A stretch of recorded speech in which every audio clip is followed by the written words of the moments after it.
సజీవ యాగముగా మనల్ని, మన శరీరాన్ని దేవునికి సమర్పించుకోవాలి. చనిపోయిన తర్వాత ఏమైనా చేయగలమా? ఏమీ చేయలేం.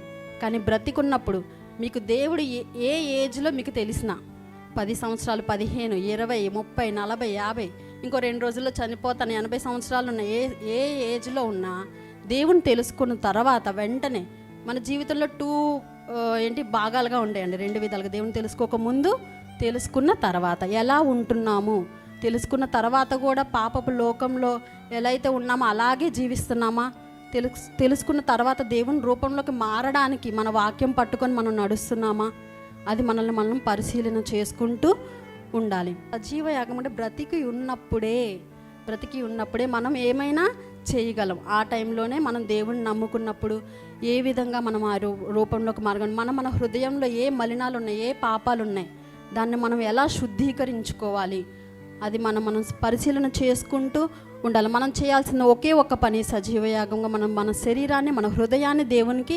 సమర్పించుకున్నప్పుడు మనము ఆయన రూపంలోకి, పరిశుద్ధతలోకి, ప్రేమలోకి మనం మారగలం.